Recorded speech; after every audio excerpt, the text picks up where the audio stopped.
In autumn 2012, the world finally got to hear what had been a much-discussed media rumour for years. Jimmy Savile, popular entertainer, friend of royalty and politicians and so-called national treasure, was, in fact, a serial abuser and paedophile. Savile, we were told, had used his charitable deeds as a front to access and abuse vulnerable and at times sick young people. Following this revelation, campaigning MP Tom Watson stood up in the Houses of Parliament and addressed the then Prime Minister David Cameron. He referred to the files of a convicted paedophile who he said was well connected. But if the files still exist, I want to ensure that the Metropolitan Police secure the evidence, re-examine it and investigate clear intelligence suggesting a powerful paedophile network linked to Parliament and Number 10. In the 5 years since Tom Watson made this statement, a number of police investigations have been held, a national inquiry into child abuse has been launched, alleged survivors have been smeared and discredited, and no politicians have been charged and convicted. I'm Sonia Poulton. As a journalist, I followed events since Tom Watson stood in the Houses of Parliament. This film will examine whether there is any truth to the rumours of paedophiles in Parliament, whether it was concocted by fantasists, or whether this is something that will remain covered up by the British establishment.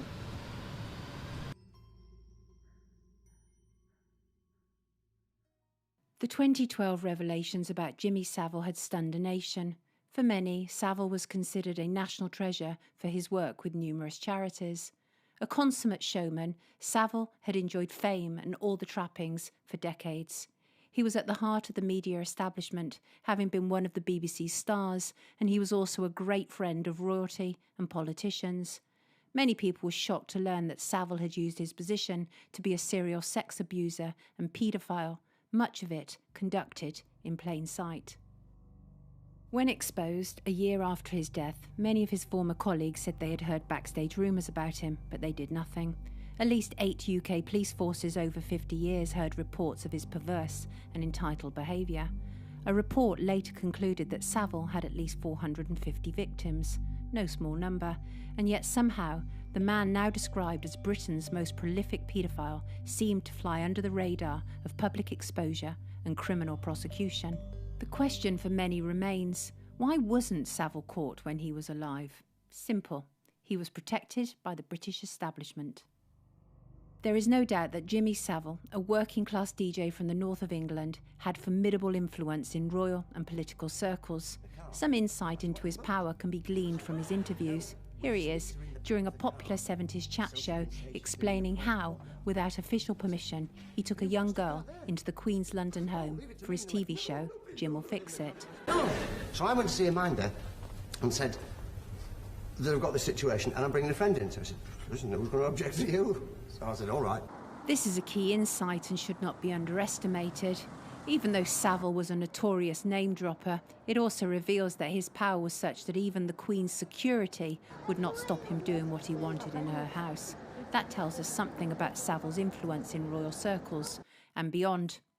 I've seen nothing to suggest that the people in Savile's social circle, including royalty and politicians, didn't know something about his inappropriate sexual behaviour and the endless rumours surrounding it. Certainly, it's the job of the secret services to check out everyone around royalty and politicians in the interest of national safety and security. There is every reason to believe that the royal family, including Queen Elizabeth and Prince Charles, knew about Jimmy Savile, and still he was their friend. Here he is in the same interview. He is now describing taking the girl into Buckingham Palace. Listen to his familiarity with Prince Philip. And we walked up the steps and into the room where the reception was, in a room called the Bow Room. And fantastic, look. Prince Philip, who was a marvellous geezer, happened to be just standing inside the door, parroting to somebody. So I went. It's a pre-arranged signal, no doubt. Yeah? Well, no, there's not a lot of people go psst inside the parrot. People do him. So he slung a butcher's, like this. See me, and I do the nod, put a kid away. So he doesn't know where this young lady's appeared from, with a long coat on and bumpy shoes, but he has given the beautiful smile, and she's gone... It wasn't that Savile was hiding who he was, but his charitable sheen and celebrity status, coupled with his establishment influence, made him untouchable. But was that also because if, as he once wrote, if he went down, so would others? Or was it even, as many people insist, Savile procured children for establishment paedophiles, and thus his secret was also theirs? And number 10. So the Savile TV expose aired in October 2012, and Tom Watson's address to David Cameron followed, as did a tsunami of accusations and a media frenzy to get the best scoops.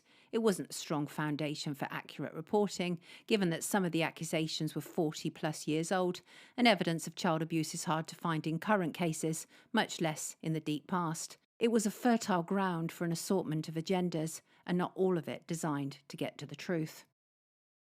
All of this piqued my curiosity, and I began researching and then writing and broadcasting about what I had found. I've talked with a wide range of people, from survivors to the convicted, from police to whistleblowers, from MPs to social workers. In this report, you will find contributions from people who have been smeared, discredited, convicted of crimes in their absence, jailed and forced to flee from their homes, many having worked inside the establishment and left, having blown the whistle on some illegal activity within it. I make no judgment about these people, but I include them because they have been part of the narrative of paedophiles in Parliament since 2012. I also know, having experienced it firsthand, that the establishment uses its force against those who actively pursue the allegations of paedophiles within its midst. They use all forms of persuasion to prevent people from speaking out, to silence people. Threats, intimidation, blackmail, financial deprivation, and all types of harassment, such as being put under intensive surveillance, telephone tapping, all of this. They pull out the stops, and they have unlimited funds because those funds are supplied by the taxpayer. So I leave it to you, the viewer, to decide whether people are valid voices or mischief makers who are deceiving the rest of us. I set out to make sense of the glut of mis and disinformation online and in the mainstream media. The aim was to create as well-rounded a piece of work around this issue as possible. This is my journey. But first, let's go back. 30 years before Prime Minister David Cameron was asked about paedophiles in Parliament, another MP had attempted to uncover the truth. Maverick MP Geoffrey Dickens believed there was widespread and unreported child abuse taking place in England. He also believed, and had gathered names and information, on alleged paedophiles operating with impunity in politics and the secret services. Dickens had, on at least 2 occasions, been led by the heart, and he directly approached people in constituencies without going through the parliamentary formalities of doing so, i.e. running it past the Member of Parliament, whose territory it included. One of these constituencies was the domain of Jeremy Corbyn, now the leader of the Labour Party. Corbyn expressed his horror at Dickens talking to his constituents and the local press about allegations of child sex abuse on the estates in Islington, North London, Corbyn's territory. Dickens was not prepared to be scolded by Corbyn or anyone, and during a parliamentary debate, they clashed.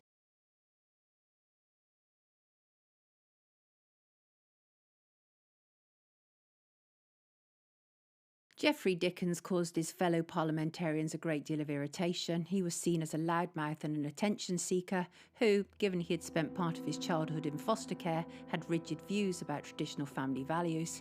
He claimed to have suffered break-ins and intimidation when he started his paedophile exposing campaign. None of this deterred him, and during a 30-minute meeting with the Home Secretary of the day, he handed over a 40-page dossier of names, including politicians, who he alleged were paedophiles. For some researchers, this was curious. After all, the Home Secretary, Leon Britton, was alleged right up to his death in 2016 to have been a paedophile while in Parliament. 30 years later, the whereabouts of the dossier could not be ascertained. It turned out that somewhere between Leon Britton, the Home Office and the police, the dossier had disappeared. Some people wondered, had Dickens given Britton a list with his name on it? There were 2 Dickens files. File number 1, I've seen someone who, because of the Official Secrets Act, has not come forward, who saw the first Dickens file. There were approximately 16 names on it. They were cross-party. They weren't all well-known names. Some of them were. That was research done by Geoffrey Dickens. I don't know whether it's true or not. I do know that he gave it to Leon Britton in November 1983. On the 18th of January 1984, a second person gave a second file to Geoffrey Dickens. I have a copy of that file. It's what I call the second Dickens dossier. The police have a copy of it. Though, and I should stress that for any journalist, Mr. Leon Britton is fairly obviously not in this file or the other Dickens file. Geoffrey Dickens wasn't stupid. He didn't give a file to Leon Britton naming Leon Britton. Geoffrey Dickens was ridiculed throughout his public life, but was that because he was delusional or because he was exposing those around him? Either way, he left a legacy of his work. In 1981, he used parliamentary privilege, the ability of an MP to say what they want within Parliament without fear of prosecution, and he used it to name a senior British diplomat as a paedophile. Dickens was derided for doing so. Years later, he was proved right. Peter Hayman, knighted by the Queen, turned out to have quite a charge sheet, including his secret diaries containing fantasies of sexual activity between him and children. A file documenting his sexual proclivities was prepared for Prime Minister Margaret Thatcher. It was then filed away in National Archives under security rules until its discovery by an academic researcher almost 40 years later. As we shall see, it was not the first or last time that Margaret Thatcher's government would be aware of paedophile accusations and do nothing about them. Geoffrey Dickens died in 1995, and with him, to a certain extent, went the political drive to expose child sex abuse. As a public show that the establishment intended to address the issue, child abuse inquiries followed in the 90s, compensation was paid to children who were in care and had been let down by the system, and lessons were learned. But, in reality, little had changed over the years. Children were just as vulnerable as ever, and while the paedophile accusations dogged some politicians for many years, they remained only rumours to be shared in campaign groups around the UK and on the internet. That is, until the Jimmy Savile revelations and the subsequent question to the Prime Minister, and Pandora's box was about to be prized open for inspection by a new generation of news-hungry people. And so, in October 2012, mainstream media began airing stories of alleged survivors claiming to have been abused at the hands of powerful men from the British establishment. The BBC, still reeling from accusations of enabling and covering up the crimes of its one-time star entertainer Jimmy Savile, hit the ground running with one of the first television reports about parliamentarian abuse of children. Newsnight on the BBC ran a highly publicised story that an unnamed senior Conservative had been involved in abusing children in a North Wales care home in the 70s. Having previously stopped a story exposing Jimmy Savile, who was, of course, a BBC asset, Newsnight produced an appalling piece of journalism in which a survivor of care home abuse, Stephen Measham, claimed to have been a victim of Baron McAlpine, a former senior member of Margaret Thatcher's government and latterly a peer in the House of Lords. Although Measham didn't name or identify McAlpine in the programme, promotion surrounding the show added to online speculation that it was indeed Alistair McAlpine who had been identified by Stephen Measham to the team. The programme aired and the furore kicked off. Measham later retracted his allegation. Measham's humiliation in mainstream and on social media was an early indicator of what could happen to those alleging that they had been abused by members of the British establishment. But there was a deeper history to accusations of child sexual abuse at the hands of Alistair McAlpine, when political magazine Scallywag had accused him of such in the 90s. Observers who had followed events since the 90s and believed in the old adage of no smoke without fire turned to the words in McAlpine's own book about how to manipulate the public.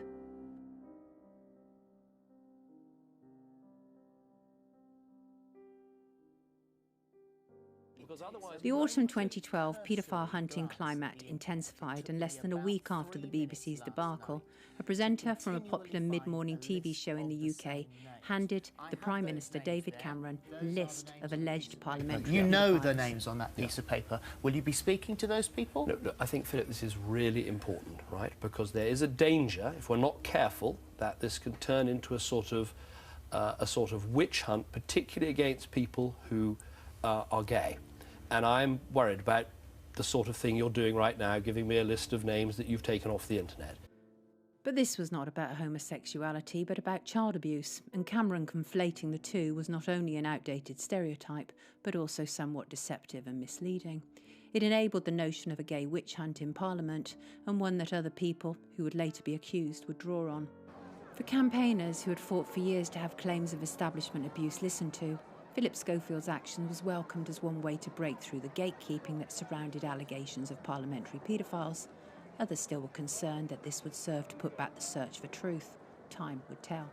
Nonetheless, Philip Schofield and This Morning was rounded on and criticism came in swiftly. It was another presenter, Ruth Langsford, who was given the job of apologising on air. Unfortunately, there may have been a misjudged camera angle for a split second as I showed the Prime Minister some information I'd obtained from the internet. I asked for his reaction to give him the opportunity to make a point, which he very clearly made, about the dangers of any witch hunt. That's Philip's statement. ITV have also issued an apology. So who was this person who may have been momentarily identified as an alleged paedophile? Like Newsnight, it turned out it was Lord McAlpine again. Lord McAlpine sought and received damages from the BBC and ITV, even though neither had named or identified him. Further damages were received from a newspaper columnist and the wife of the Speaker of the House of Parliament, who had made a reference to McAlpine in a tweet. In a further move, his solicitor issued threats to Twitter users not to repeat claims. It was as clear an indication as any that those who made allegations and those who sought to highlight them would not be tolerated by wealthy and connected members of the British establishment. And so from 2012 a climate was forged, one in which people claiming to be survivors of establishment and institutional abuse rose up and began to create their own narrative on the internet. By far the most influential and prolific of this new movement was Xaro, an online news agency. Staffed by experienced journalists, Xaro had emerged somewhat timely in the year leading up to the Jimmy Savile revelations. Journalists were highly critical of Xaro's stock in trade of selling alleged survivor stories to newspapers and TV companies, and the stories were put out unchallenged and largely uncorroborated. Clearly, this was a system open to manipulation. Were people fabricating stories for attention? And was Xaro exploiting these vulnerabilities for money and failing with journalistic due diligence in the rush to be ever more ahead of the pack? There's going to be a lot more, even more shocking than we have exposed already. And I was told that there's a place I'd never heard of called Dolphin Square, and that's one of the places where there were parties where those boys were going, involving members of Parliament.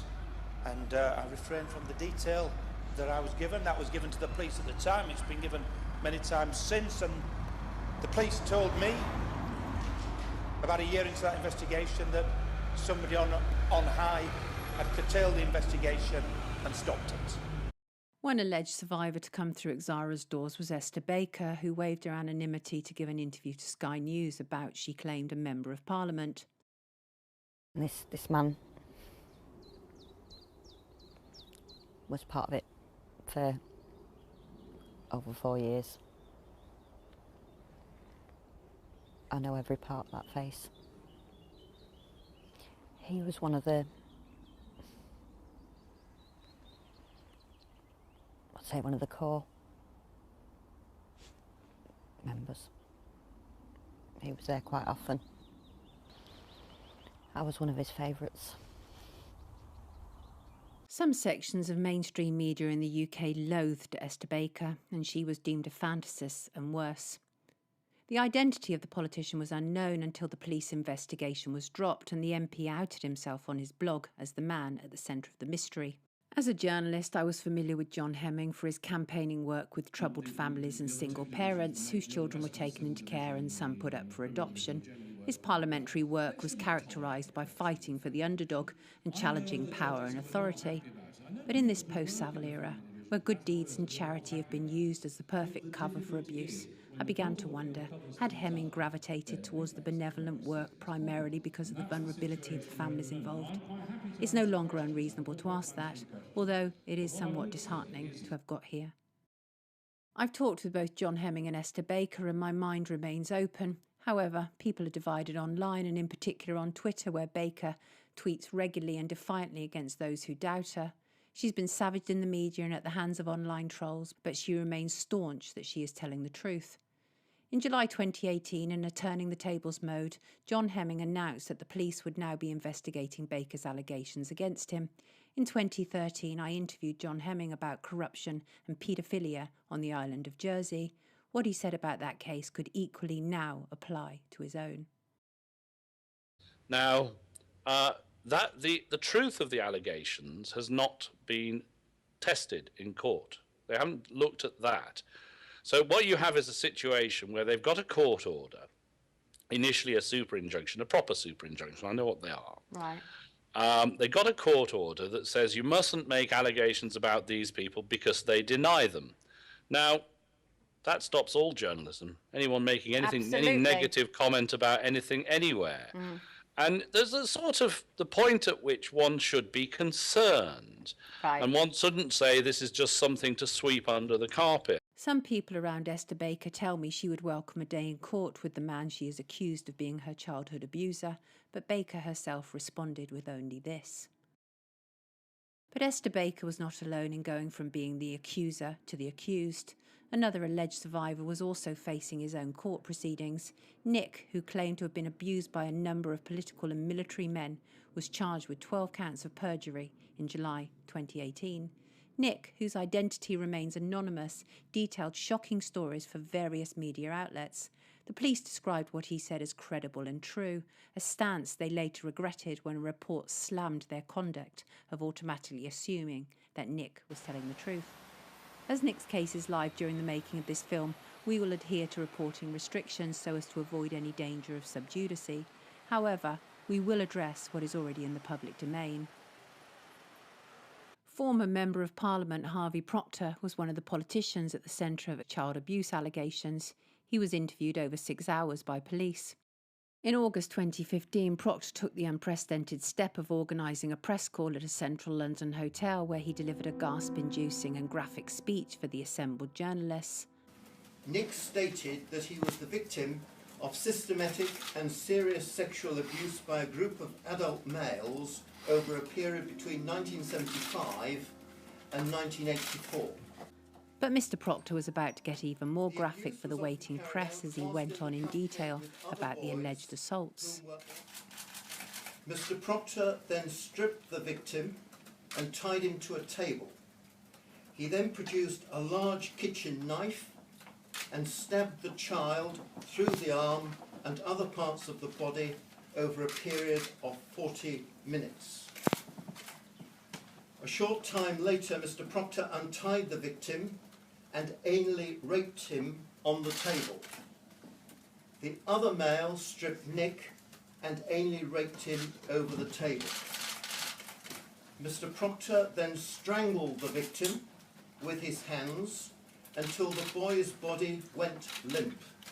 Outrageous and frightening, no doubt, to be falsely accused, which is what the police finally concluded, thus opening up the way for Harvey Proctor to sue. But the Harvey Proctor accusations had not come from nowhere. Certainly, Harvey Proctor, a member of Margaret Thatcher's government in the 80s, had a reported desire for young, prostituted men who dressed up as young boys. Unquestionably, much of the mid-80s media in England had a great deal of problems with Harvey Proctor, and one newspaper editorial stated that he was unfit to pass laws to protect the young, a troubling and somewhat pointed charge to aim at a Member of Parliament. It's important to remember that England in the 80s was coping with the moral panic that accompanied AIDS, and there was a great deal of homophobia for public figures to contend with. Of course, being gay did not make Proctor a paedophile or a murderer, and Nick was not the only person to make serious allegations against him. Indeed, for the last 3 years, I've had regular contact with another man who claimed to have been abused by Proctor as a child, but he's not faced charges, despite making his claims public in national and international media. Some media commentators have taken Nick's discrediting and subsequent charges as confirmation that the idea of paedophiles in Parliament is mere fiction. Such a stance might only be relevant if the case hinged entirely on Nick. As a long-time researcher of establishment corruption, I'm in no doubt that the case for paedophiles in Parliament does not depend on the testimony of 1 or 2 people. It should be noted that this is not the first time someone claiming to have been sexually abused by a politician has ended up in the dock themselves. In 2015, former child actor Ben Fellows was cleared of perverting the course of justice after he claimed over a period of years that he had been groped as a 19-year-old by MP Ken Clarke. In 2014, I encountered Ken Clarke outside Parliament. It was budget day, and Clarke was on his way to an easy ride interview with one of the mainstream news presenters. I asked Mr. Clarke about austerity in the budget, and he said poppycock and words to that effect, because he's part of the system and so cannot admit that austerity was ideological, Anyway, he proceeded to walk towards College Green, where compliant journalists were cordoned off from the rest of us, and then I asked him to comment on Ben Fellows.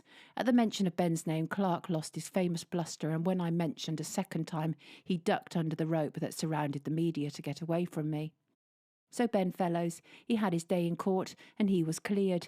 According to the jury, he had not lied, which begs the question, why then was Ken Clark never prosecuted for allegations of groping a teenage boy? But let's look at the climate that led to alleged survivors finding themselves in the dock. Following the Savile revelations, a number of police investigations began.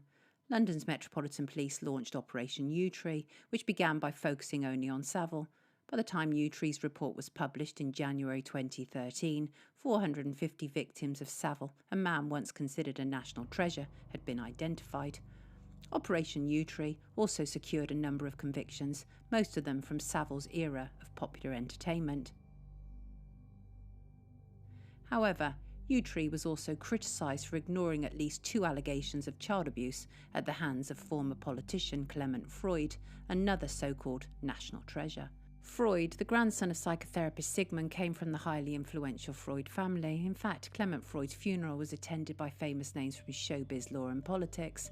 Clement Freud had also befriended Kate and Jerry McCann in Portugal in 2007, following the disappearance of their daughter Madeleine, a friendship that would be explored by police in their inquiries. Other investigations followed Operation Yewtree. Operation Fairbank was launched by the Met Police in late 2012 and developed into a full criminal investigation months later, centring around an unassuming property on a southwest London street. Elm Guest House, as it was formerly known, was run by Carol Kazir and her husband Haroon. There were rumours that powerful people, including politicians, took part in paedophile parties, and in 1982 a police raid, in which hours of obscene videos and the guest book were seized, resulted in a high-profile court case at London's famous Old Bailey. The trial opened with the announcement that the trial time would be slashed from 5 weeks to just 2 or 3 weeks, partly because video evidence had been cut from 8 hours to 45 minutes. What did those videos contain? That mystery still remains. During the trial, the prosecution claimed that the Kazir's child may have been buggered, while the defence expert responded that it could just have been constipation. A bizarre defence, perhaps, but there was a great deal about this case that set it apart from just being about a run-of-the-mill brothel. I've traced people who lived and worked in the area at the time, and there was potential evidence that they believe was destroyed by police protecting Elm Guest House and the powerful people who visited, often for the Sunday night sauna parties. Certainly, at least 12 boys gave the police evidence that they had been abused by men at the guest house, but this was not pursued. Onlookers said it was as if an invisible hand was guiding proceedings to ensure the truth of the guest house was not revealed.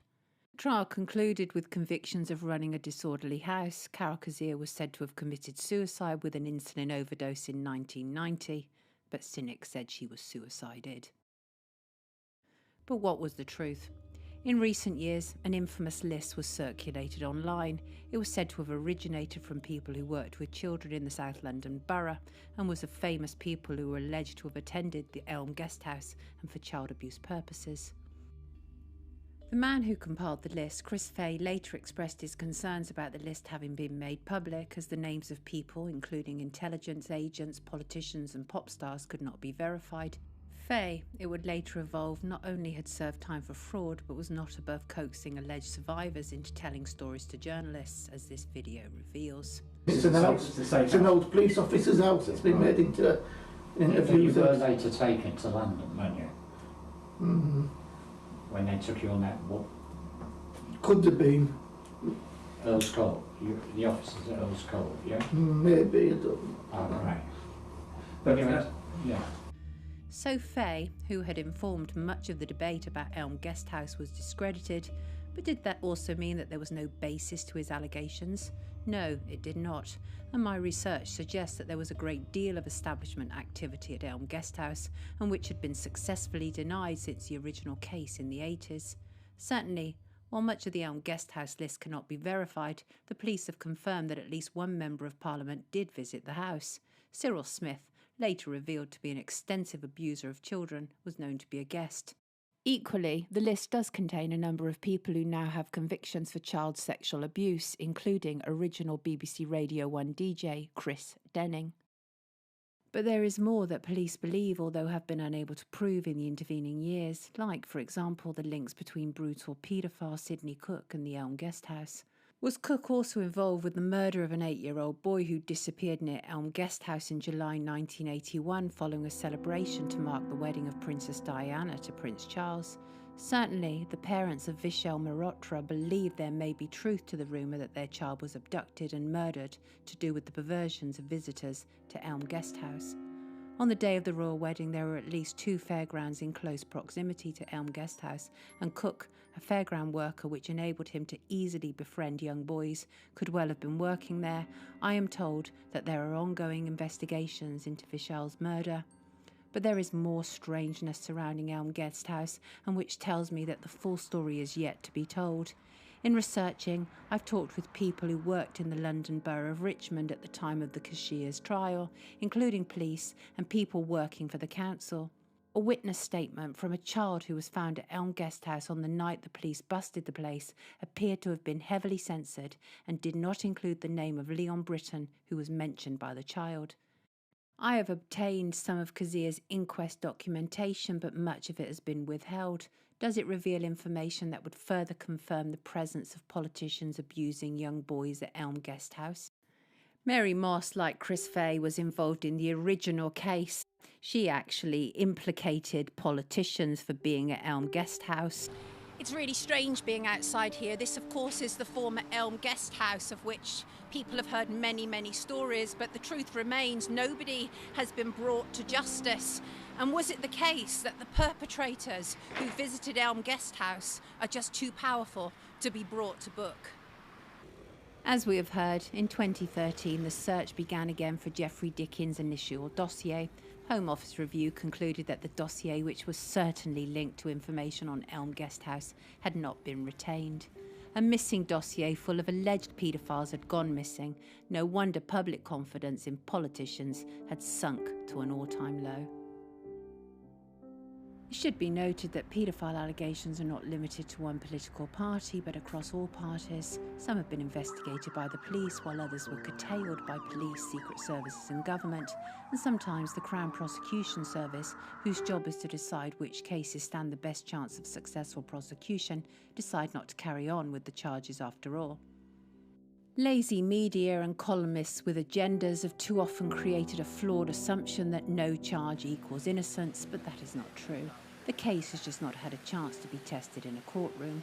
A significant number of political figures, either as influencers or leaders, have faced serious allegations and even police investigations, but have failed to proceed beyond that, sometimes even with multiple people alleging abuse.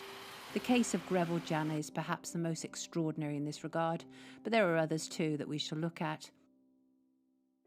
For almost 30 years, Greville Janner was the Member of Parliament for Leicester in England, a proud Jew. He fought long and hard to bring Nazis to justice. He believed that no one was too old or too sick to be prosecuted for German Holocaust crimes. In an ironic twist, Janner was accused over a number of decades of being a paedophile, but in recent years he was deemed too sick to be charged, even though it was announced that there was enough evidence for a prosecution. His rule that people should face their accusations, no matter their personal circumstances, did not, it appear, apply to himself. Lord Janner, ennobled in 1997 by his friend Prime Minister Tony Blair, was facing more than 30 accusations against him according to police. These dated back to his involvement with a Leicester children's care home in the 80s. In 1991, after accusing Greville Janner of paedophilic behaviour with a teenage boy, Frank Beck, a care home manager from Leicester, found himself arrested and charged with physical and sexual abuse of children in his care. At his trial, Beck stated that one child has been buggered and abused for 2 solid years by Greville Janner. The child, Paul Winston, by now a grown man, testified in support of Frank Beck, alleging that Beck had helped him extricate himself away from the abusive and controlling Janner. Other witnesses, who were formerly in the care home Beck managed, equally supported Beck. However, despite glowing testimonies and an uneasy sense that working-class Beck was being trounced by a respectable and influential middle-class MP, Beck was found guilty and sentenced to 24 years in prison. He died 2 years later, still protesting his innocence. During my research, I spoke with Mick Creedon. He was a detective sergeant in Leicester in 1989 and involved with the original investigation, and he said credible evidence existed that required further investigation. However, he had been blocked from pursuing child abuse questions that surrounded Greville Janner. Creedon's bosses issued him with explicit orders regarding Janner, including forbidding a search on his home address, constituency office, or his office in the House of Parliament. Of course, in issues of paedophilia, where evidence of proclivities can often be found in the environment the suspect inhabits, being prevented from going into these places, unannounced or otherwise, limits the choice of securing a prosecution. Following the court case, Janner visited police headquarters in Leicester in the carefully controlled way that Mick Creedon now describes several decades later. The Director of Public Prosecutions, Alan Green, said that Janner would not be charged for lack of evidence. Green, it should be noted, was later the subject of a national sex scandal when he was forced to resign after his arrest for curb crawling in the prostitute-dense King's Cross in London. Following formal clearance from prosecution, Janner drew on the great fortunes of his workplace and took advantage of a protected personal statement in the House of Commons to deny all accusations against him. Parliament affords its inhabitants the ability to say exactly what they like and sometimes to exonerate themselves from questionable behaviour. There was, of course, not a shred of truth in any of the allegations of criminal conduct made against me during the trial by Beck. Janner's personal statement, covered by parliamentary privilege, meant that his announcement was exempt from any interruptions or questions from his peers. He denied the accusations of abuse, it was accepted into Parliament, and that was it. No questions asked. The attendant press, familiar with the ruse of MPs excusing themselves all manner of iniquities via parliamentary privilege, invited Janner to make a statement to them, knowing full well that they would be able to ask the questions that the MPs had been prevented from doing. Greville Janner declined the invitation. Consequently, it was somewhat disingenuous for Janner to claim, each time these allegations have re-emerged, that he had been cleared by Parliament of all accusations. Cleared and unchallenged, as I'm sure that the lawyer Greville Janner was aware, are two very different things. Fast forward to 2013 and Baron Janner, by now an active participant in the House of Lords, is turning up regularly to participate, even though Lords are not obliged to, and collecting the generous £300 daily clocking in amount awarded to them. That was until police once again renewed their interest in the historic abuse allegations against Greville Janner, and officers spent 2 days searching the 85-year-old's London home. Police then refused to confirm if anything was seized, but confirmed that their search was part of an ongoing investigation. Despite his prior enthusiasm for House of Lords attendance and even a recent renewing of his intent to contribute there, Greville Janner, we were told, was ruled unfit to face the accusations against him. An independent review concluded that there was sufficient evidence to prosecute him on allegations of child sexual abuse. The case went backwards and forwards. Eventually it was left to a judge to decide if Janner was fit to deal with a legal case, and as a result of dozens of boys and men claiming he'd abused them over the decades. In December 2015, the judge ruled he was unfit to stand trial. His death was reported later that month. He was never cleared of abusing children. One of the most vehement defenders of Greville Janner has been MP Keith Vaz. In fact, during Janner's speech in Parliament in the 90s, it was Vaz who rose to assure fellow MPs that his friend was the victim of a cowardly and wicked attack. At the same time, Vaz suggested that the law be changed so as to protect prominent people being named in court. Fast forward 3 decades, and Keith Vaz saw the partial realisation of his desire when politicians voted for the public not to know when they were under investigation. Overnight, names under investigation vanished from the parliamentary website. The first to go was one Keith Vaz, whose actions with male prostitutes was captured on a Sunday front cover and who had further outstanding allegations of impropriety against him.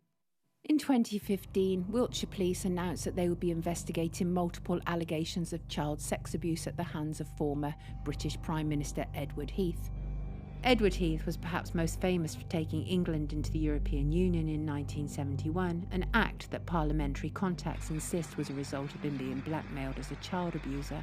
Privately, he was rumoured to be gay, and at a time during which being so had only just been decriminalised, but he was mostly portrayed as asexual by the British media. Members of the establishment media were not best pleased and vented a great deal of frustration in newspapers and on TV, forcing the police chief involved to release an extraordinary video message. I'm Mike Veal and I'm the Chief Constable of Wiltshire Police. Today, Friday the 2nd of December 2016, I have published an open letter in relation to the ongoing investigation into Sir Edward Heath, known as Operation Conifer. As many people know, Operation Conifer is a national investigation led by Wiltshire Police on behalf of the police service into allegations of non-recent child abuse made against Sir Edward Heath. Over the last few weeks particularly, there has been much speculation about this case. Whilst it is not commonplace for us to comment on a live ongoing criminal investigation, which of course Operation Conifer is, I really am very concerned and profoundly disappointed about the impact of this speculation on the public's confidence in the police. The potential prejudicial impact upon live criminal investigations, not to mention the confidence of persons who come forward with information. It is therefore time for me to set the record straight and ensure the current facts are entirely and unequivocally clear about this case. Fact. As some may expect, I am often challenged over the decision to pursue this investigation, and I understand the reasons why these challenges are made.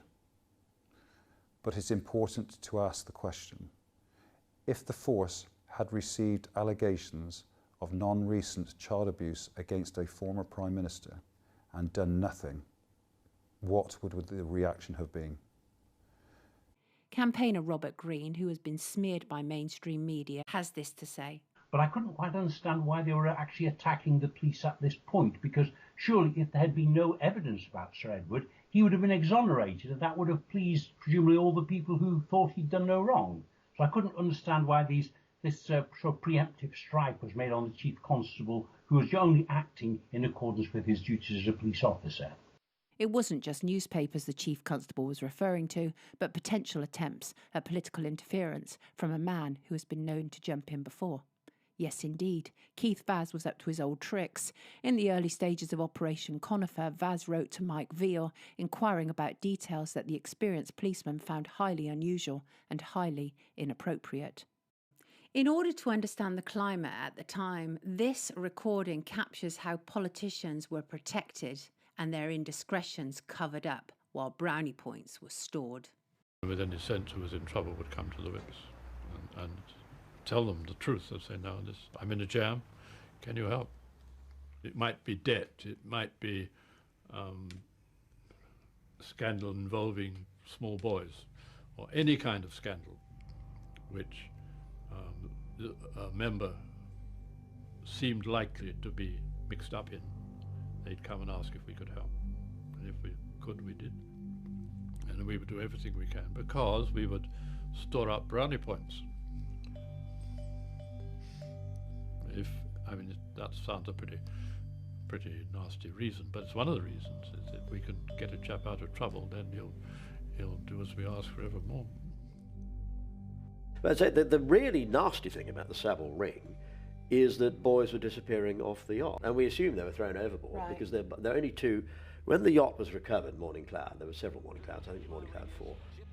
Morning Cloud 4 was recovered. I think remains of two young lads were discovered, so there were some remains on the yacht. But we've got missing boys, we've got a paedophile ring, paedophile Prime Minister, right, we've got boys going onto the yachts, boys not coming off the yachts. Right. Only partial remains of two young males were discovered when the yacht was recovered. The implication is clear that they were being murdered and thrown off the side of the yacht. Allegations against Heath introduced a new element to proceedings, that of the suggestion of satanic ritual abuse. A cause of a great deal of controversy whenever it is mentioned. Indeed, many people actively deny it exists, although Dr. Joan Coleman was not one of them. At the top of her game in the 80s and 90s, Dr. Coleman was a highly respected psychiatrist who increasingly found that many of her clients detailed abuse that they had suffered. She claimed there was silence because the abusers were Freemasons, and much of what took place with the children she believed fell under the auspices of satanic ritual abuse. For this, she was savaged by the establishment. Dr. Coleman drew up the Raines list, a highly controversial document that features hundreds of names attached to allegations of being part of ritualistic abuse, mostly involving children and animals. The Rains list remains the subject of much debate. Some question how safe it is to trust a list of names without any supporting evidence to back up the outrageous allegations attached to them. They wonder, is it fair to trust the say-so of young people with apparent traumatic experiences who were sent to Dr. Coleman? But there are some who truly believe in its validity. Campaigner Robert Green was responsible for ensuring that Operation Conifer had a copy of the Rains list. He has this to say about it. As you know, Dr. Joan Coleman is probably the leading expert on this field in the country, and acknowledged as such, and is a person of great integrity and personal courage, and is a very, very fine professional in her field. There was no reason to doubt that. Why would Dr. Coleman possibly put that together, a leading professional, if it were not the case? It is, of course, important to say that Dr. Coleman herself was getting information from witnesses. She was not an eyewitness to these terrible events, or alleged events, but of course people came to her because they were victims of ritual abuse and gave their information to her. Now, I would say also about the list is it is far from being a complete list. Obviously, Dr. Coleman couldn't possibly interview all of the people who suffered. But what she did do is, before she published any of the names, and the names that are on this list, she had to have information from two entirely independent witnesses who did not know each other and couldn't possibly have colluded in providing the information to her. I spent 2 to 3 hours with Dr. Joan Coleman. It was 9 months before her death. Her long-term partner had invited me to meet her after I rang their home inquiring about the Rains list. Tony met Joan in the 80s when his apparently troubled younger sister ended up as a patient at Joan's psychiatry practice. Over time, Mooch, as Tony affectionately called her, told Dr. Coleman that a family member had initiated her into a ring of paedophiles who were also Satanists, and they practiced satanic rituals including child and animal abuse. According to Dr. Coleman and Tony, Edward Heath was one of Mooch's abusers. Joan and Tony told me about Mooch and Heath. I didn't record them. It wasn't appropriate because even though I found Joan to be welcoming, engaging and fairly energetic, there was no denying that she was also dealing with a degenerative issue, including memory loss. I had gone to talk with her not just about Heath but about the Rains list. But for Joan, much of it was consigned to a deep and dark history. At times, Dr. Coleman's memory was still sharp, like recalling how a professor had befriended her and then went on to produce a hatchet piece for the Conservative government of 1994 about how satanic ritual abuse was a myth. Equally, her memory appeared incisive in recalling the ridicule that followed. I reminded her that another government report several years later dismissed the earlier report and validated what her patients were describing to her. She smiled a lot as she recalled being vindicated. At other times, her memory wasn't so good, like when I was asking her about the details of the Rains list and how it had come about and whether she still stood by it. I left with a sense that Dr. Coleman had perhaps fulfilled her life's purpose. I didn't know that she only had a few more months to live. In contributing Dr. Coleman's Rains list to Operation Conifer, Robert Green wanted investigators to know about Heath's alleged fetish. There was this strange fetish that Dr. Coleman, who had put the list together, explained that Sir Edward had apparently been using elongated hands, sort of like claws, steel claws, to hold his victims whilst he was abusing them. I mean, I know that's rather a horrible thing to actually mention, but that is the evidence that we had. Dr. Coleman told me he had a number of cases. There were apparently five independent witnesses had given details about Sir Edward, and obviously this rather unusual fetish that he had.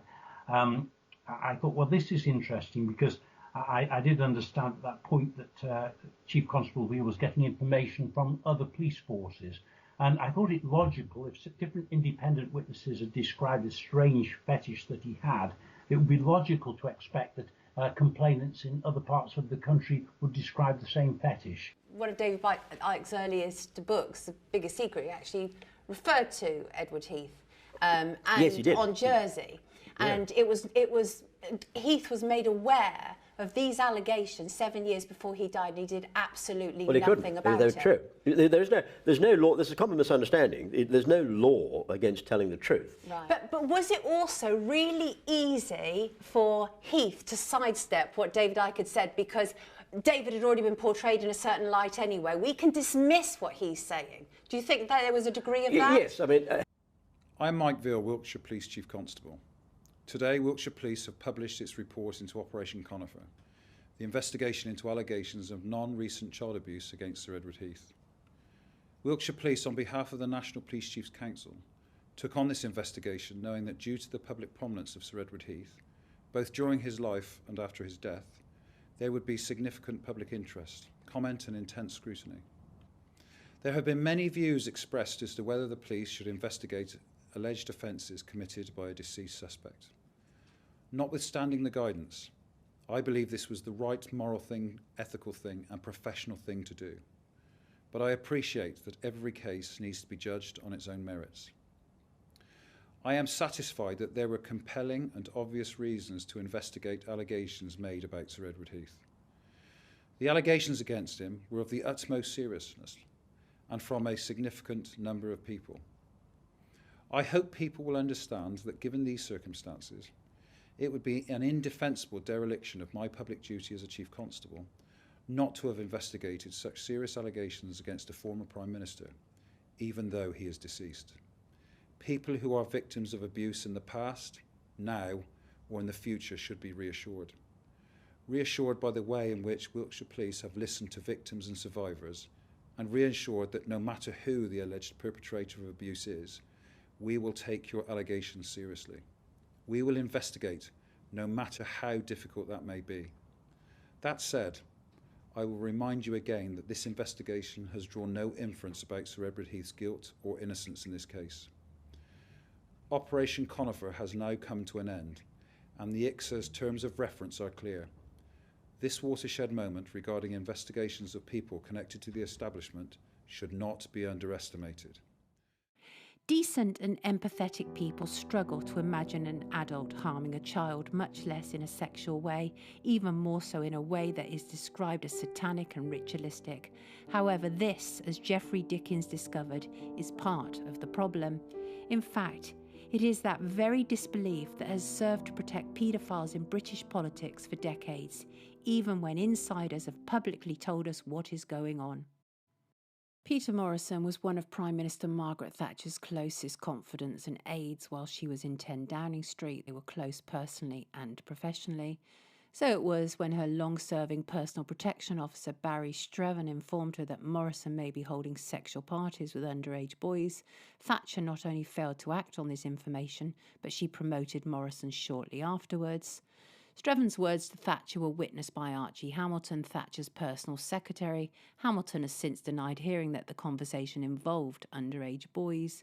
Peter Morrison was to Margaret Thatcher a highly regarded member of her staff, so much so she later vouched for his knighthood.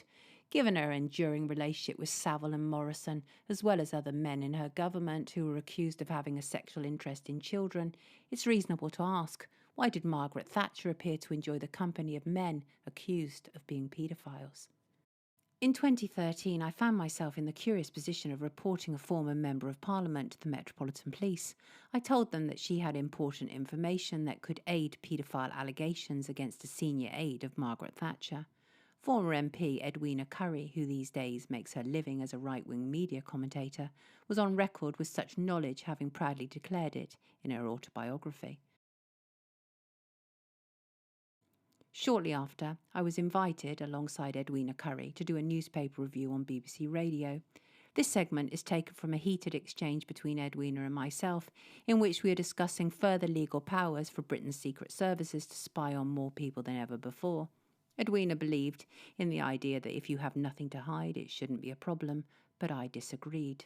You can have every bit of information about me. If it helps somebody else, it helps keep our country free, I'm delighted. But that's where people go wrong. They make this assumption that if they've got nothing to hide, then they should be, it's okay, snoop on me. No, don't snoop on me. What MI5 and what MI6 need to start actually doing is A, being more accountable for their actions, B, stop covering up what's actually taking place in Parliament. They're secret services. Yeah, That's what they're secret supposed to do. services who have routinely and repeatedly hidden various things that have taken place in Parliament, including various paedophile rings that have taken place. You know this, Edwina. I don't need to tell you this.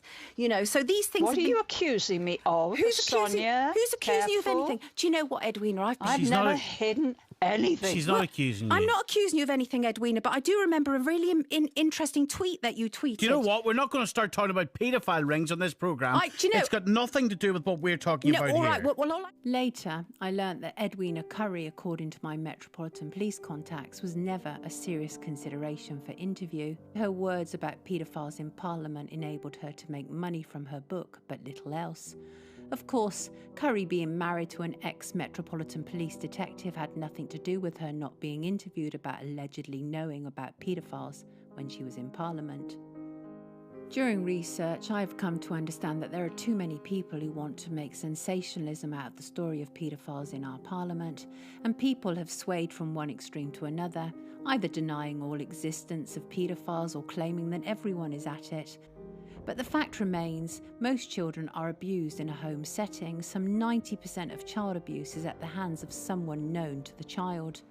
The most recent figures tell us there was approximately 53,000 recorded sexual offences against under 16-year-olds in the UK for 2016 to 2017. This is believed to be a conservative figure, as people working with survivors know that a significant amount of allegations go unreported.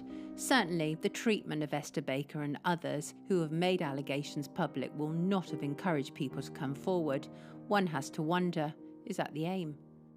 But the fact is, children have been left vulnerable and unprotected by the very people in Parliament whose job it is to protect them. For the last 5 decades, there have been various interest groups that have sought to influence the lawmakers in Parliament, perhaps none more so than the outlawed group, the Paedophile Information Exchange, who heavily campaigned, and with political backing, for the reduction in the age of consent, thus making it legal to rape minors. The point is that this has been going on for a long time. For like the last 30 years, there's been one focus group after another which have been trying to get this, and they've all got an agenda. And it started with like the Paedophile Information Exchange. They've all got an agenda. They want to bring that age down, and it is to make children even more vulnerable. British diplomat Sir Peter Hayman, who Geoffrey Dickens exposed as a paedophile, was a leading member of the Paedophile Information Exchange, also known as PI. Dickens fought to have PI banned, while other parliamentarians were revealed to have helped the group gain respectable status. In the last 6 years, there have been many accusations of historic abuse in our national institutions, some more convincing than others.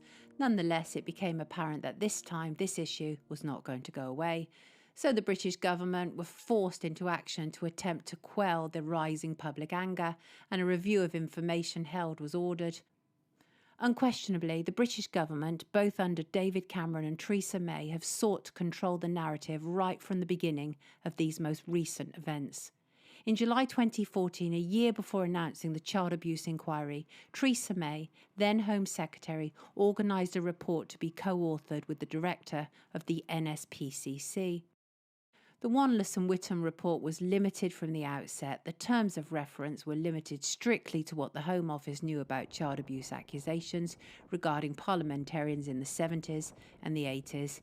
Given what we now know about how the Prime Minister's cabinet stored up brownie points by hiding politicians' indiscretions, the authors should have been given a free hand to look across any relevant government departments.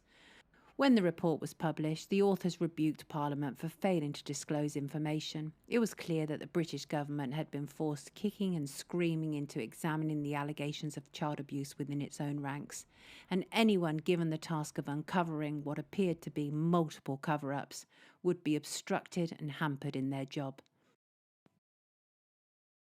Well, it's really difficult to piece together in a systematic way, yes, and so we make clear that there are a considerable number of caveats about what one can conclude about what the Home Office did or didn't receive during this period and what was done about it. But you do conclude, Mr. Whittam, you do conclude that this wasn't a deliberate cover-up. There's nothing to show that it was a deliberate cover-up. But we put the caveat in. It's very difficult at this remove of time. As cynics expected, the review found nothing to support a concern that files had been deliberately or systematically removed or destroyed to cover up organised child abuse. but the authors concluded that it was not possible to say whether this may have happened due to the systems in place at the time. Part of these systems it would evolve included how children's accusations were dismissed as being of no consequence. Far more important, file notes tell us, was the reputation of those involved. Certainly, suspicions about politicians, even outright evidence, was quashed and suppressed to protect the reputation of the politicians and the political parties they represented. Knowledge of political abuse of children has been filed away in files held in the National Archives in Kew, southwest London, where over 1,000 years of government records are stored. Will we ever know the full truth? Unlikely. Not only are paedophiles naturally cunning and leave a little trace of their behaviour, but only 5% of government records are permanently preserved anyway. Some are available to the public, but many others are closed for sometimes 100+ years, either on the basis of national security or personal data. This alone creates a sense in people that the truth will never be told in our lifetimes.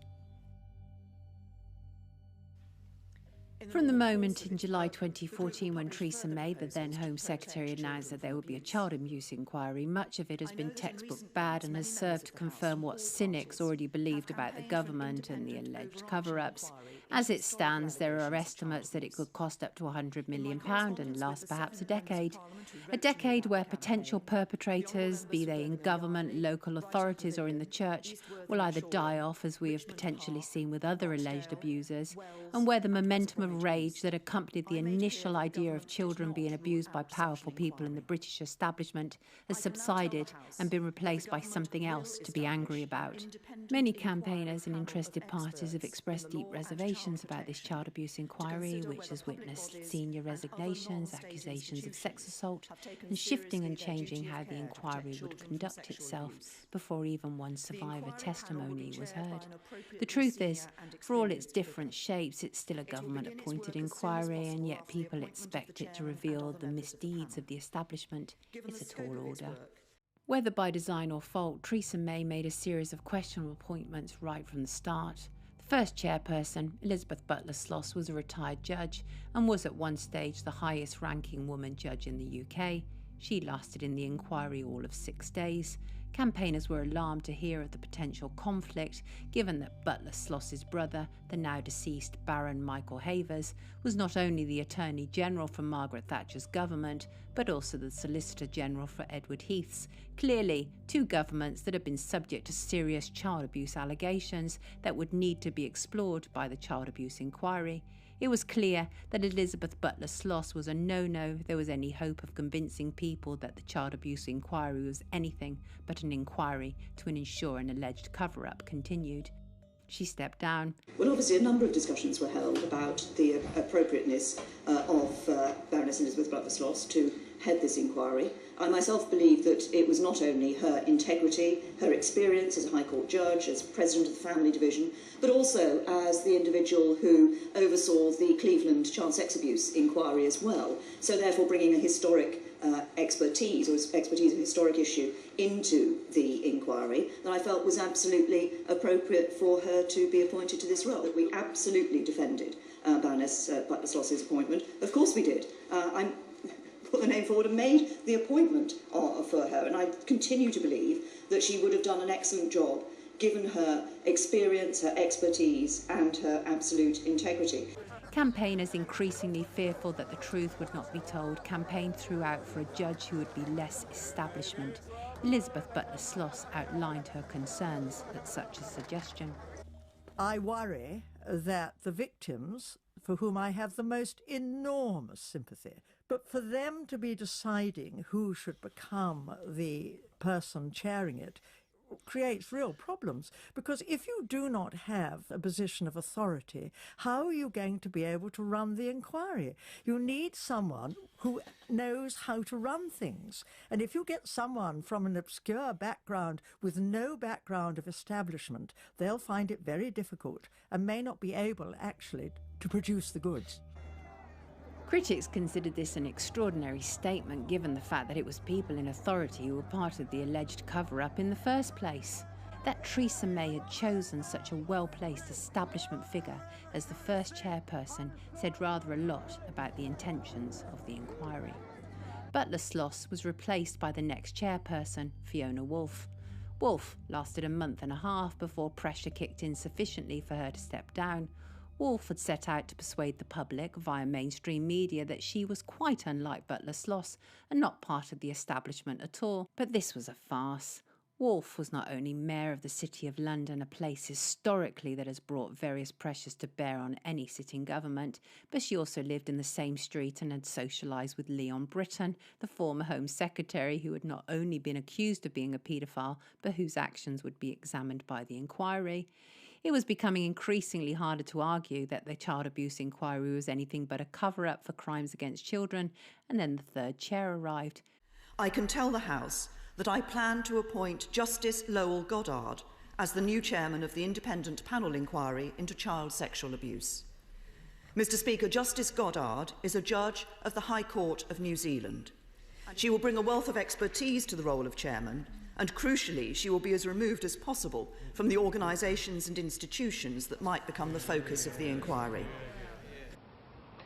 The naming of people who have been responsible for the sexual abuse of children, or institutions that have been at fault in failing to protect children from abuse, is a core aspect of the inquiry's function.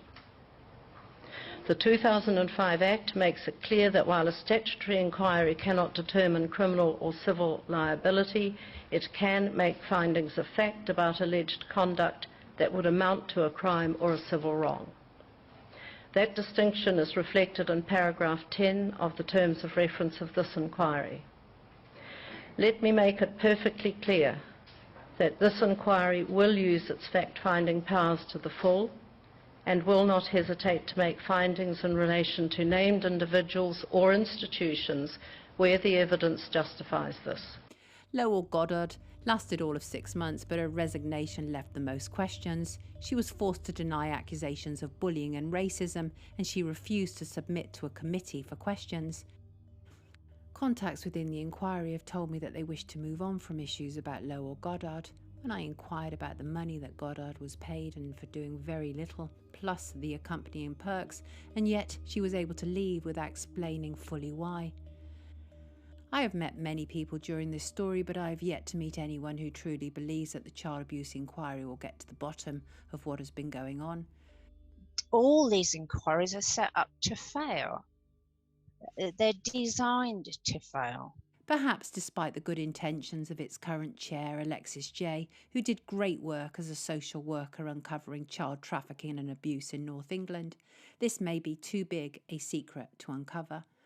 Some people argue that Britain is not ready to face the crimes of our establishment, for to do so would shake the bedrock of what many have believed to be the truth, when in fact we may have been living a lie. Where does it leave us if politicians can too easily be divided into those who have abused children and those who have historically turned an eye or ear to it? But is there no hope? Well, some interesting developments have emerged from the inquiry, including the revelations about former MP Cyril Smith and how his crimes were covered up not only by his political peers, but by the Secret Services too. The child abuse inquiry has heard that the British Secret Services knew about the extensive allegations to do with Cyril Smith. Why on earth did nobody act on it? I have little hope for the inquiry. There has already been so many issues attached to it, including data breaches of witness identities, and there is that ever-present fear that it is toothless when dealing with the mighty establishment determined to keep up a facade of decency. An inquiry contact keen to prove that it was in fact a genuine attempt at uncovering the truth told me that Prince Charles would be compelled by the inquiry to questions regarding his friendship with a paedophile church leader. It was not to be. In the end, a letter from Prince Charles was read out at the inquiry. It meant that he would not have to be cross-examined about what he did or did not know about his child-abusing friend. Most observers expected no better. After all, in some ways, it was merely a repeat of the royals' friendship with Jimmy Savile. Again, a serial abuser in their midst, and no one appears to have even detected it, even when there have been police cautions and investigations surrounding both the pervert bishop and the DJ. Charles the next King of England has yet to answer questions about why he has paedophiles as friends. Most journalists are in no doubt that sympathy and interest towards alleged survivors changed following the BBC's documentary in 2015 into the VIP paedophile scandal. Just as rapidly and fully as mainstream media had rushed into the story, it also rushed back out again, and with a vengeance. From that point onwards, editors no longer wanted to hear allegations of abuse. I was frequently told that these people are fantasists and can't be trusted. They were revealed in Panorama.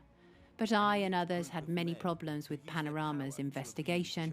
In a 45-minute film, the BBC set out a clear course of discrediting both the rumours of paedophiles and those who carried them. Panorama's top line on the story was clear: there was no credible links to paedophiles in Parliament.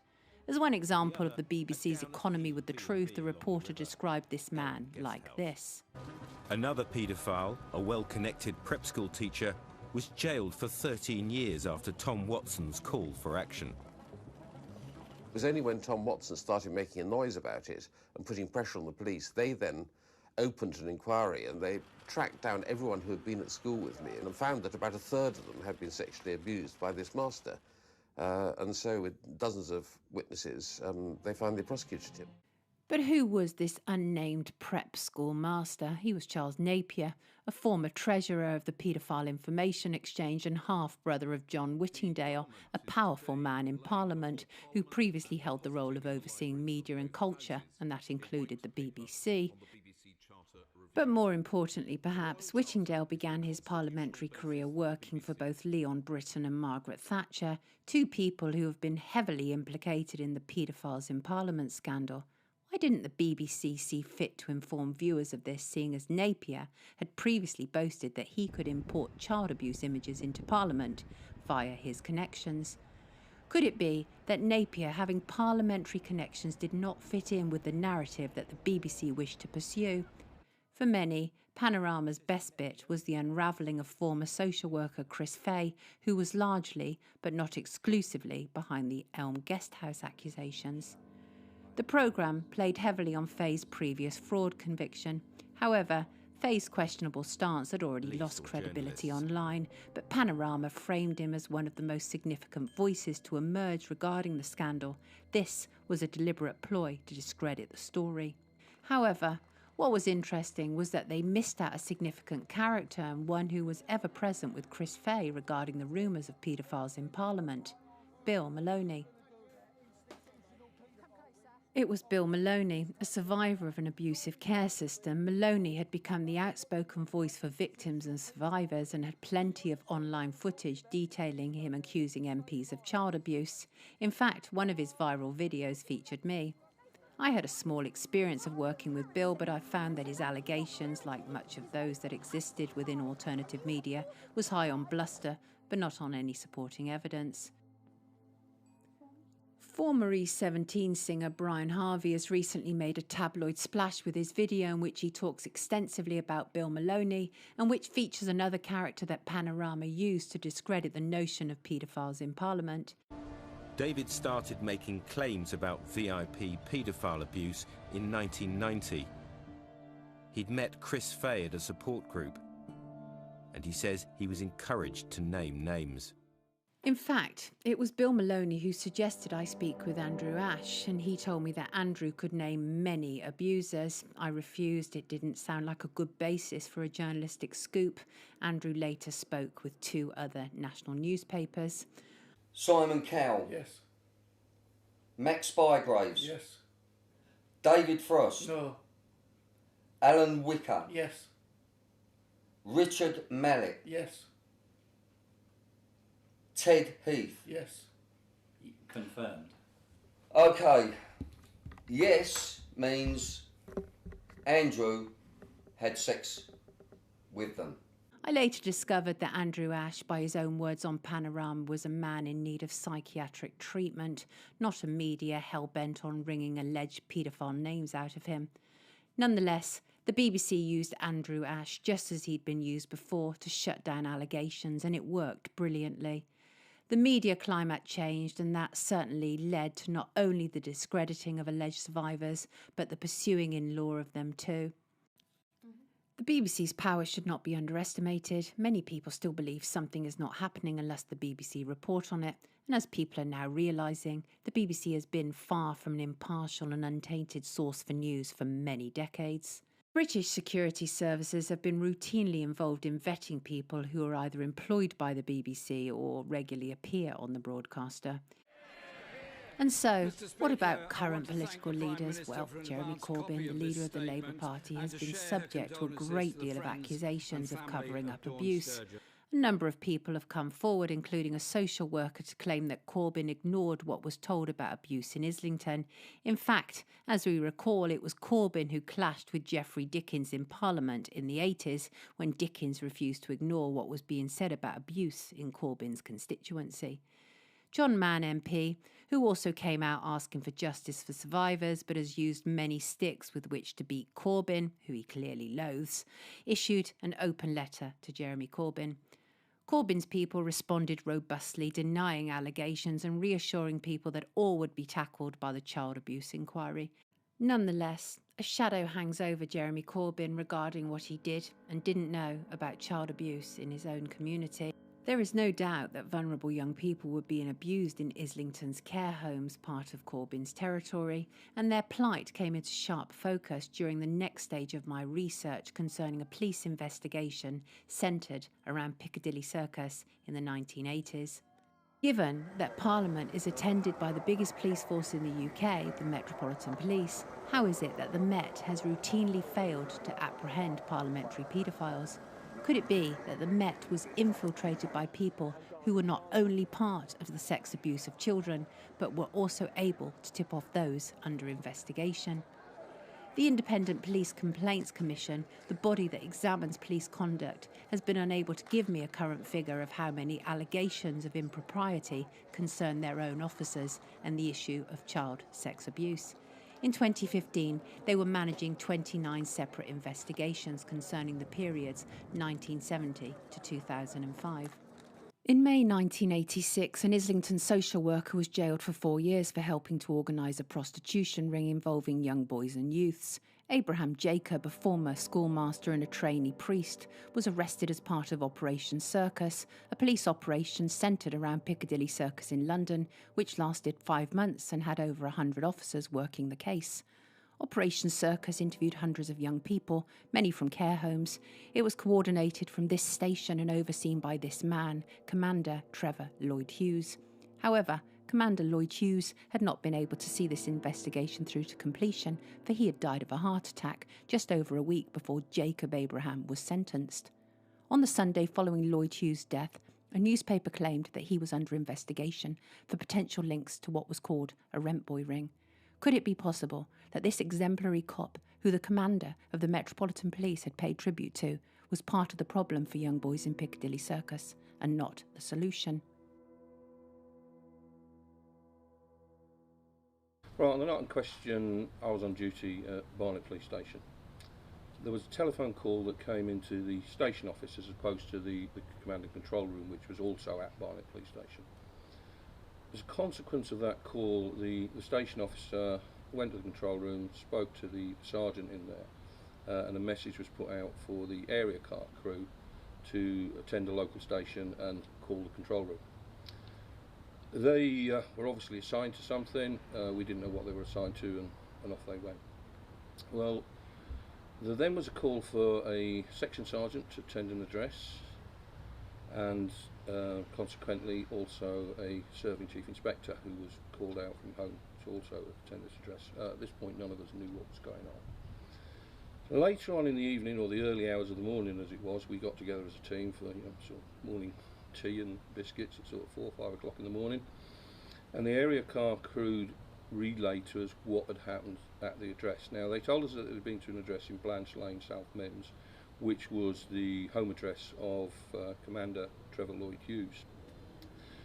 The crew detailed to us what they'd found at the scene, and what they told us was that they found Trevor Lloyd Hughes in a chair, fully dressed, in a suit, with a tie, very tightly tied around his neck.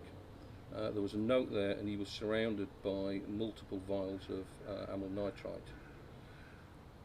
as a consequence of which the Chief Inspector and the Sergeant attended the scene, that the officers were told to leave the scene, that the amyl nitrite which they'd started to evidence and the officer's notebook were both taken off them. They were relieved of possession of those things, and they were told to leave the scene and not to discuss it any further.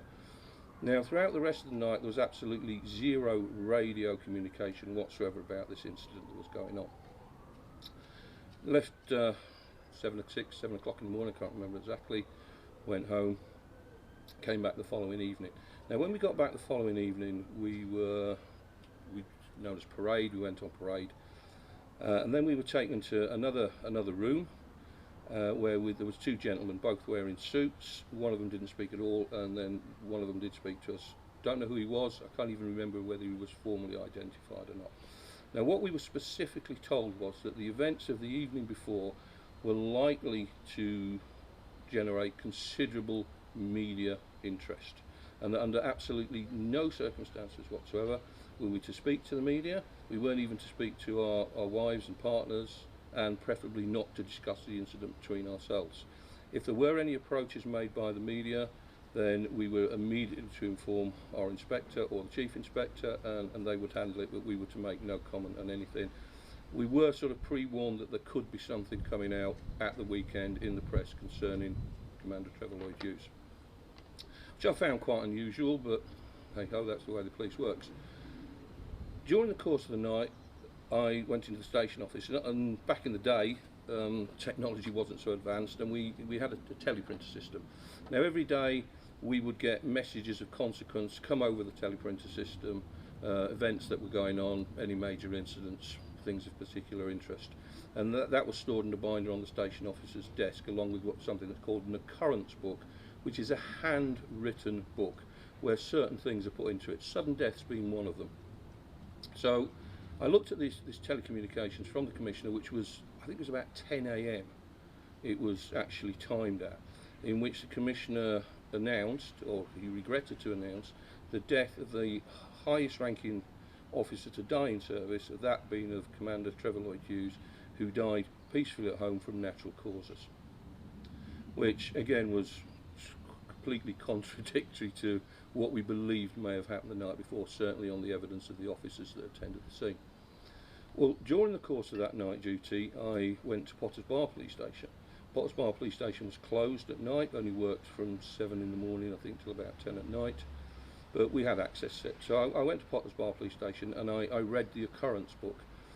Interestingly, the report of the sudden death of Commander Lloyd Hughes was in the occurrence book at Potters Bar Police Station, and it was reported by an officer stationed, I believe, on the community team, or the home beats as they were called then, from there, that attended the venue in the morning to report the sudden death. Now, well, of course, there was no CAD reference of this incident whatsoever prior to that officer being dispatched to the job. So the CAD reference was created as if it had come in after 6 AM in the morning. I read the report, and I noted that the officer had said that Commander Lloyd Hughes, he'd been visited, apparently lifeless body, so on and so forth, and that he was in his bed. Now, that is completely contradictory to what the officers had said the night before. The fact that he was sitting in a chair, that he was fully clothed, that he'd got tied very tightly round his neck, there was a note and the vials. Completely contradictory to that. There was some time after that, in fact it was that following weekend, I read the article in the newspaper and saw that there was an expose of Commander Lloyd Hughes and his alleged association with rent boys and young people. Machin is in no doubt that there was a cover-up in place. I believe it was suicide. And I mean, so did everybody else. Since Lloyd Hughes' death, Howard Groves, a detective on Operation Circus, has spoken out. He believes that the investigation was fine when arresting people like Jacob Abraham, but not when parliamentarians, who were said to be picking up boys in Piccadilly Circus, were mentioned. Machin's story is backed up to a degree by a man I encountered. He has asked me to hide his identity. when I was a teenager, I was introduced to a guy, a rather kind of creepy guy, when I was working in a TV studio in North London, and that guy had an interest in two-way radios, and at the time so did I. And he invited me after, some time period had passed, and he invited me to go and look at some radios that he wanted to sell. So I reluctantly went round to his place because he didn't live too far away from where I lived. And he had these Pi radios out on the table, and I walked in and sat down. I was looking at them, we were chatting and everything, having a cup of tea. And after a little while, another guy appeared at the kitchen door, which kind of startled me, and he had a young boy with him. And I didn't say anything at first, and I looked at this Mike Lewis guy, and I said, "Oh, hello," wondering who the hell this guy was and where he'd come from, sort of thing, because we'd been in this guy's apartment for, I don't know, probably 15 minutes or something like that sometime.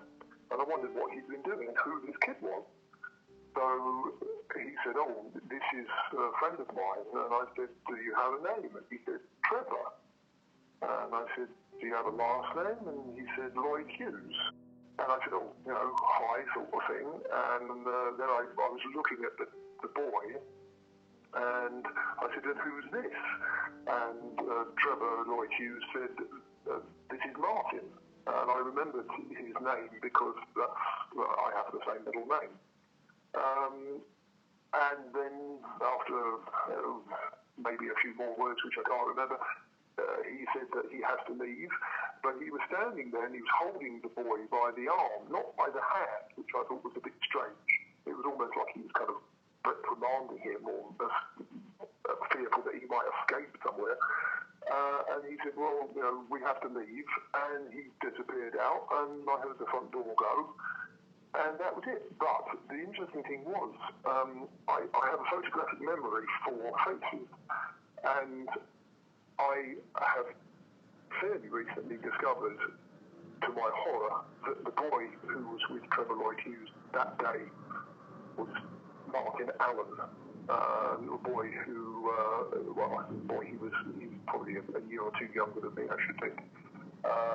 Has disappeared and has never been found, and I am 100% certain that that was him.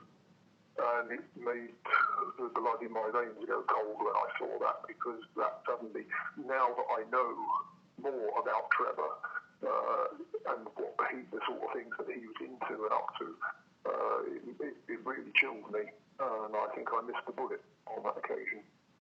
Martin Allen, a 15-year-old schoolboy, disappeared on Bonfire Night, November the 5th, 1979.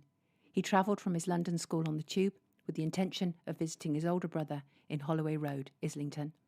After saying goodbye to friends, he headed off for the Piccadilly line at King's Cross. This was the last confirmed sighting of him. He has not been seen since. Over a period of 3 years, Lloyd Hughes, a senior commander at the Met, began grooming Tony, and they spent many hours together. Tony was flattered that a man of Lloyd Hughes' status took such an interest in him. Yeah, we used to drive around in his car, which was a police vehicle, an unmarked police vehicle, and I don't know how long it was between me first meeting him, but I suppose it couldn't have been that long, because the vehicle that he used was supplied by C11, Criminal Intelligence Branch, and it was the same car that he had, and I used to sit outside. We started to drive down to the Pimlico area, and I didn't know what this place was. It just looked like an enormous, ugly, block of apartments and stuff. And I used to sit outside in the car and read police reviews. He'd disappear for about an hour and stuff like that. And he always told me that he had to go and visit an old friend of his, which may have been the case, I don't know. But knowing now what I know about Trevor and the sort of stuff that he was involved in, and the association with Dolphin Court, it's very difficult not to put two and two together and come up with four. knowing what happened there, why was Trevor there, what was, there were too many connections as far as I'm concerned. Trevor was into that kind of thing. That was what was going on at that location.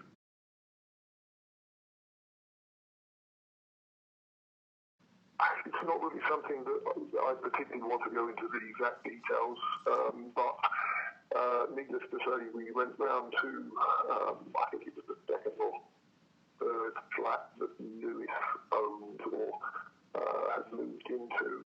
The place was empty, but he had a key, and we went in, and at that point he got very violent with me. He grabbed hold of me, pushed me into this room, and basically ripped open my shirt.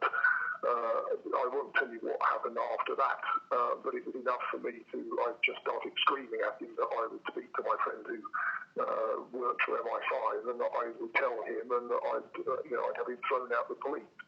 And at that point he stopped. And I just ran out the place, and I can't even remember how I got home because we arrived there in his car. In 1986, I worked at the Empire Ballroom in Leicester Square, just 2 minutes walk away from Piccadilly, and during the time of Operation Circus, and we knew the meat rack well. The boys would hang out in these windows ready to be selected. It was seedy, and there was a general sense that these kids were lost. We weren't much older than some of the kids on the meat rack, but our lives couldn't have been more different, really. Me and my friends in Leicester Square in 1986.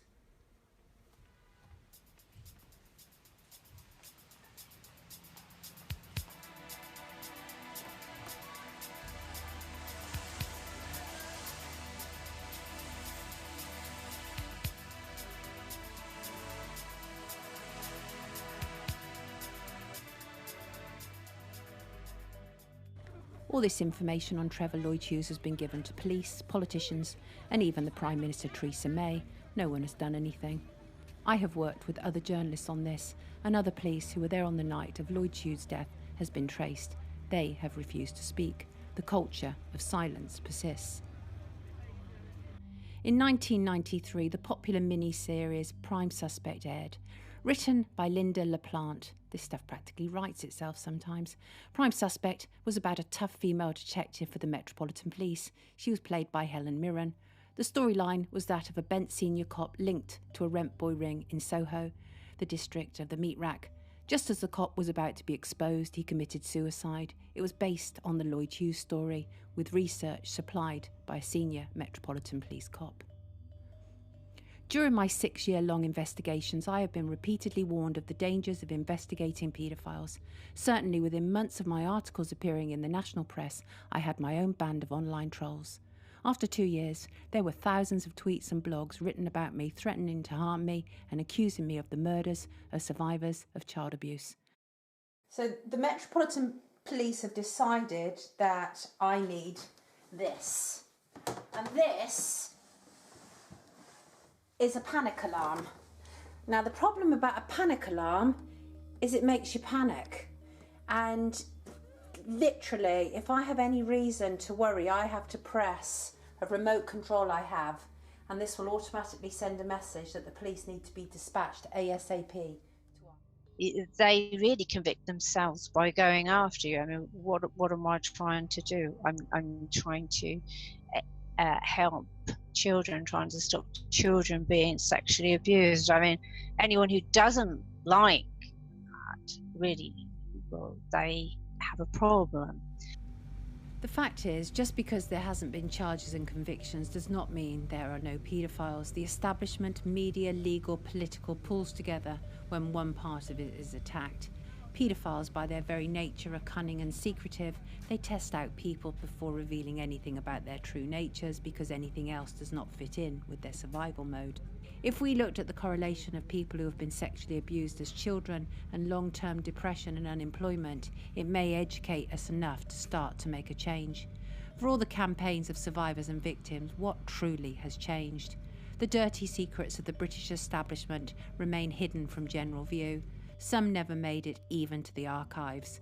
The names that have leaked out have been done so strategically, sometimes after death, sometimes because the person is no longer of use to the handlers, sometimes because the person rebels. Either way, there are paedophiles in Parliament and higher up the food chain. Parliament, place of British democracy or so we are told, but the fact remains, since 2012, when Tom Watson stood up in the Houses of Parliament and addressed then Prime Minister David Cameron and said that there was clear intelligence of a powerful paedophile ring linked to Parliament, not one politician has been charged or convicted with crimes against children. Could this be that this was just purely works of fantasists and those with political agendas?